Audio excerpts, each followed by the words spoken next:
la question qu'on se pose, le PSG rouleau compresseur est-il de retour? 32-16 hashtag RMC Live pour débattre.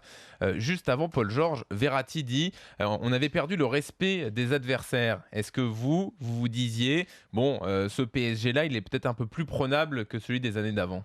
Complètement. Parce que je pense que quand je disais ça, dans le sens où le PSG était prenable, c'est parce que nous, on arrivait, on n'avait rien à perdre, alors qu'il y en a pas mal d'équipes qui arrivent au parc en se disant il faut pas qu'on perde, il faut surtout pas qu'on perde. Nous, on savait que même si on perdait, bon, voilà, on avait quand même cette possibilité de rester à notre position et au final d'être toujours bien placé. Après, on arrivait en se disant c'est une équipe qui justement a eu un nouveau coach, qui a eu des chamboulements cet été et qui est encore en phase d'adaptation et en phase de reconstruction. Il fallait qu'ils assimilent un peu les nouvelles consignes. Et moi, je pensais que c'était le bon moment pour les jouer. Mais moi, je trouvais que la saison dernière, justement, il y avait trop de respect. Là, quand on voit avec SFR, Ouais. justement, parce qu'on travaille aussi sur SFR, on voit beaucoup Zlatan. Le respect, il n'y en a pas pour Zlatan, quoi. C'est-à-dire que les mecs, ils lui rentrent dedans, ils lui mettent des bouchons. Il peut jouer contre Bournemouth ou il peut jouer contre Burnley. Sunderland. Il ne regarde pas jouer. Je trouvais que la saison dernière, Ouais, justement. mais t'en as qui arrivaient au parc et qui avaient peur. Ouais, Et qui exactement. avaient...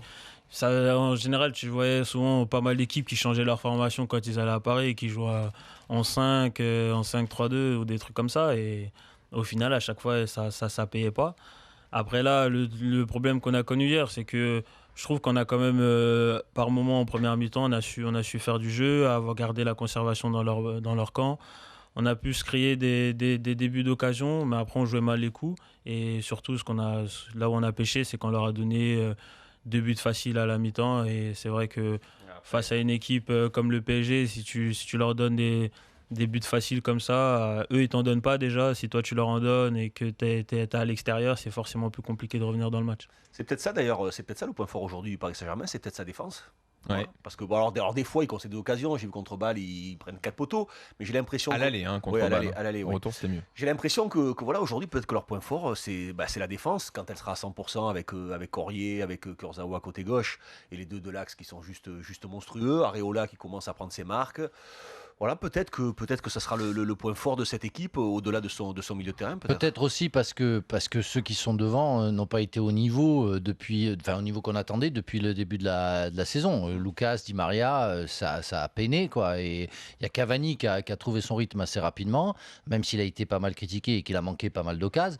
Mais l'année dernière, on a l'impression que ça faisait feu de tout bois. Donc tu te dis,